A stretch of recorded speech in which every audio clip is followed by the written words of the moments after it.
you've decided to move countries, you've got everything planned, you've said goodbye and it's been emotional and you know it's going to happen. So you're thinking, next step, what do we pack? What do we leave behind? This question is asked so much, and I thought today I would address this, and maybe it'll give you some fantastic tips.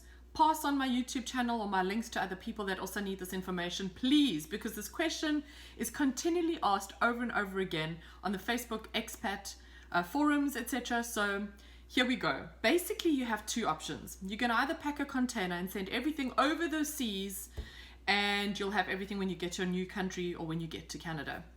And the other option is to sell everything up and buy everything new when you get here. And let me tell you, if the latter is the option, there are fantastic stores. You can do everything practically online and it will arrive, and you can get amazingly kitted out and you can sort your house out within a couple of weeks, which is great. But if you're like us, we got very lucky. We managed to take a container with. It was a 40-foot container. And what I wanted to share with you today about that container is that we didn't have a very big house in Cape Town when we left. It was a 3-bedroom little place, kind of minimalistic furniture. So we didn't have a lot of stuff. And let me tell you, we packed that container chock-a-block. They literally closed the doors and the boxes it was like jammed in there. I've had South African friends who've stood there crying, making decisions on which boxes to leave behind because it didn't all fit in. And so really what this vlog is about today is really to give you some tips to help you with that kind of packing, and specifically it's got to do with the container. The first really important tip I have for you is to declutter. You probably know this, but honestly guys, it is so important. And use the 6-month rule. If you haven't worn it or you haven't used it in 6 months, get rid of it. There is no point taking it with. This process is so important, and I'll tell you why. Not only is it an adventure and it's exciting and everyone's packing up, it really starts to sink in at this point that you're leaving your country. And it's really good for acceptance to begin for your children and for you and your family, etc., to say, hey, okay, these guys are packing. So that's why I also think it's really important to do this. Also remember, if you have small children, go very carefully with this process, guard their little hearts, because it can be very tough for children to see their toys being packed up, or bedding or linen. So if you can, keep that right to the end, or do it while they're at school, or slowly take things away that they don't notice and leave them with minimal toys to play with. But really do remember that, because they take a lot of strain and we don't realize, amidst all the stuff that's going on with this moving process, immigrating is not for sissies. So I know, but please remember your kids. Another thing about decluttering is to remember that yes, you might have 5 tea sets. Is it really worth bringing all 5? I know you have 100 pieces of Tupperware, which mostly all don't have lids, right? Don't bring it with. Bring the minimum. Use the space in your container for other stuff. So be ruthless. Look at what you need, look at what you don't need. Give stuff away, sell it, give it to your friends. Really get the decluttering going. And the important part for you is when you land in your new country, you get to Canada, it's great for when you unpack. Otherwise, you're still decluttering on the other side, and it's just crazy. You can have boxes sitting in your basement forever that you don't unpack. You'll be surprised what you can live without. Another one of my tips is about labeling your boxes. It sounds really easy, but something that really worked for us is, instead of labeling your boxes with descriptions like toys, books, I don't know, who has DVDs? I don't know, gaming stuff, music stuff. Rather label your boxes according to rooms. And I'll tell you why. When you get to your landed country in Canada or wherever you are, the movers are going to unpack your stuff and they don't know where to take the stuff. Yeah, it says main bedroom or it says bedroom goods, but which bedroom? So what I did was get some sticky notes, like these kind of things, right, that you make notes on, and you can stick them on whatever. Write on there Madison's room or George's room, and stick it on the door frames or on the doors of each room. And then those will correlate with the boxes. So when the movers come, they look at the box, they go, oh, George's room. And the guy goes upstairs or wherever and he goes, oh, this is George's room, and he plonks it down. Let me tell you how much time this saves, because you have to be the traffic controller at the front door as the movers move in and out with every box, and you have to point where it needs to go. It's minus 15 degrees outside if you land in the winter like we did, and it's snowing and it's freezing cold. trust me, it works like a bomb. So I really hope that helps. Did you know that an international mover will actually not allow you to pack your own boxes? This is quite interesting for me. So an international move, first of all, is a very different move to a domestic move.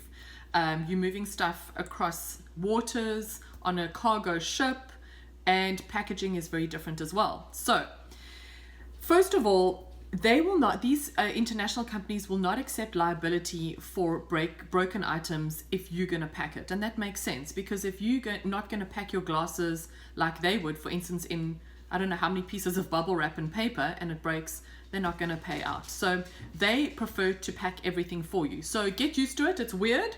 I know you like to pack your own stuff. You like to put your own underwear in your box or whatever. Let them do it. The other reason is that there's certain things that are prohibited from being moved across countries. It'll be things like chemicals. So basically that's everything in your garage, from weed killers, insecticides, to let me think, alcohol you cannot move, and then food items. So medicine as well. So any medicine you're going to be taking, you're going to put in your luggage on the airplane. So that's really important. So they will obviously, they're responsible for that. They're just worried that people are going to do that. So they have a bad name if they get caught, etc. So there are very strict rules around that. You're going to have a consultant come to your house, just like your domestic move. I'm sure you've moved before. They'll assess your household items, give you a quote, and they'll also give you an estimated time depending on whether, it's just an estimate, on when you'll get your goods on the other side. So if they're rough seas or whatever it is, they're delays, etc., it can take sometimes quite a while. I know that when we got to Canada, we moved to Toronto, we received our stuff, I think, a month later, and we actually only wanted it a month and a half later because of the place we were renting was furnished and whatever. So it worked out pretty okay. A lot of people ask me, who did you guys use? Please, I don't get paid for this. We used a company called Santa Fe, Santefe. I think they were great. They were fantastic. I don't know any different. They did a great job packing on the South African side, and on the Canadian side, they were really helpful, fantastic. In fact, they even helped us reassemble beds, reassemble furniture, etc. So I was really impressed. We were lucky because Kevin's company obviously has a contract with them. I don't even know what it costs. What I wanted to say about this and the cost aspect, if you're thinking about taking a container and you're wondering, what is the cost benefit going to be to me? Should I actually buy everything on the other side and just sell up here in South Africa? Will it be cheaper? Well, what you need to do is really outweigh the positives and say, if it's going to cost me $100,000, for instance, I don't know, guys, I've been here for 2.5 years now. I don't know what it's going to cost, but if it costs you about 150,000 Rand for a container and to move everything and done, and it's going to cost you more than that to kit your house out in Canada, it's really worth taking the container. So just for instance, $10,000 or $15,000 in Canada to kit your whole house out, I don't think it's going to get you very far. And that's just my opinion, but you go and check it out. I will put links. You'll find actually on my blog called justmyscene.com. There are loads of online shops. You can actually visit the stores, but there's a lot of online pricing which will help you while you're still in South Africa to assess the cost of furniture. There are a couple there that are really great that I recommend, and some that I recommend that you shouldn't use for certain things. So go and read carefully through that. Should give you a very good idea. Do I take my appliances with me? Oh my word, so many people have asked this question. No. In South Africa, you have a 220 voltage. In Canada, it's 110 voltage. It's usually different even in Europe, all over, even in the US. So you're not going to be able to take your stuff. Yes, your husband or you guys are going to talk about, you can have step-down converters and things. It will probably work, but it's not electrically safe. So give your BFF your most beloved Nespresso machine, get rid of your GHD, get rid of all that stuff and use that space to fill up the container with other stuff. So the bonus aspect about not taking your appliances with is that most expats that come to Canada or to any country, well actually specifically Canada, they rent and they don't buy. all rental properties that I've seen, and I've looked at over 50 houses. Trust me, when we moved here, I was the difficult customer. And all the houses have all the appliances, so you don't have to worry. You will have a microwave, you'll have an oven, usually gas, fantastic. You'll have a dishwasher, a washing machine, and some of the houses even have an internal vacuum system, so you have a vacuum cleaner. So you will have everything if you're renting a property. So that's a relief. You know, in terms of thinking about expenses and what are things going to cost and how much am I going to spend when I get there and when I land, and everybody's feeling really stressed about spending money.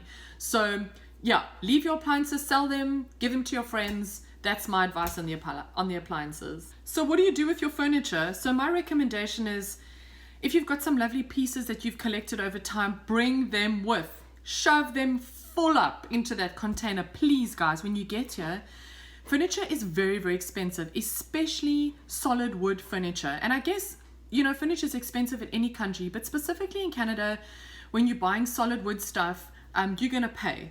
And I've got some beautiful things that I really love. My dining room table, my outside table, my coffee tables, bar stools, things like that. I'm so glad I brought it. Not only because I've got stuff that no one else has in Canada and it brings back great memories for me, but also it's great with your transition in terms of coming here, you've got something from home.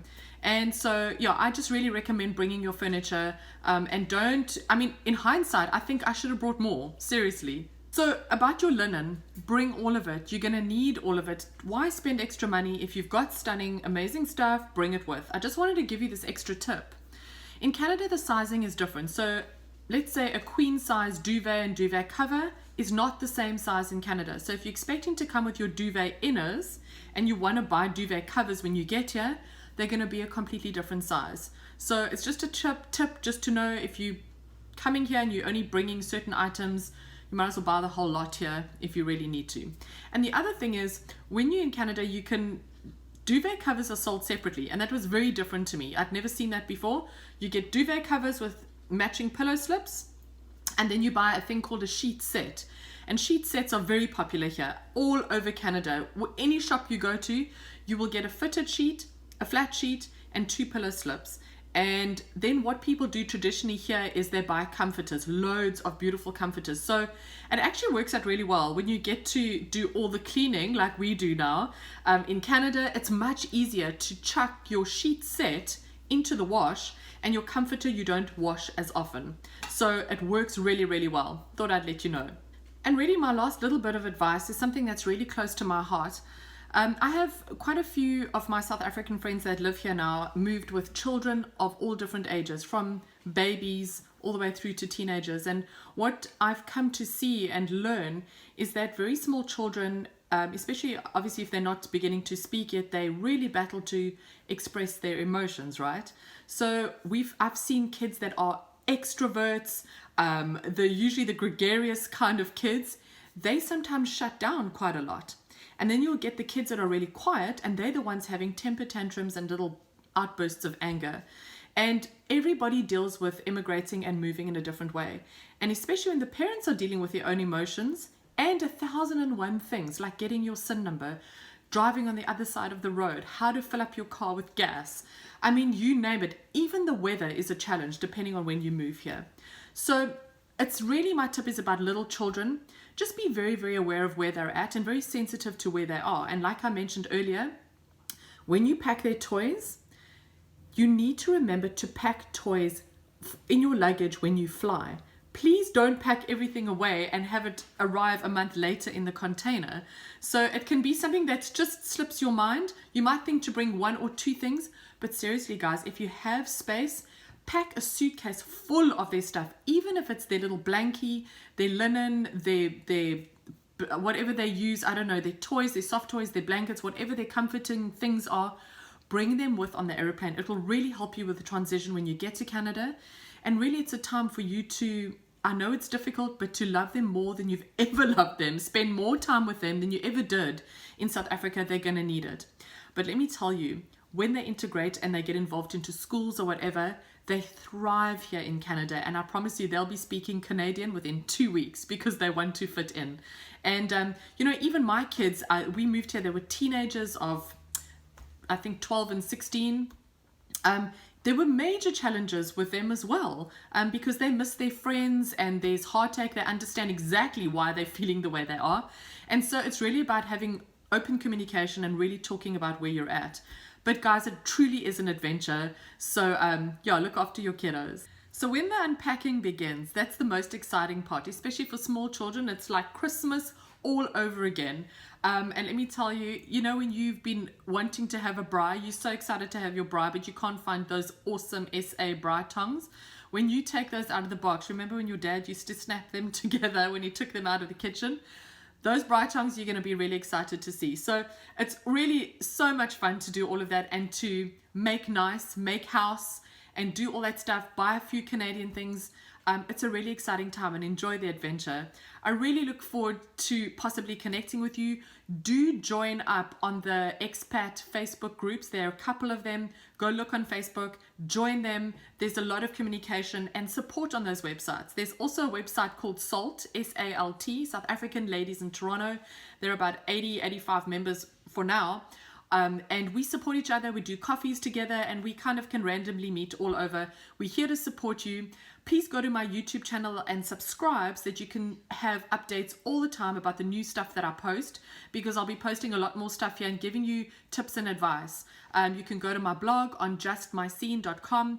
What I spoke about today, I actually put into an article so you can go through it slowly. You can send it on to friends and help them as well. That's really what my purpose is here today. And good luck with your move. Good luck with just getting here. We can't wait to see you. We're having such a joy.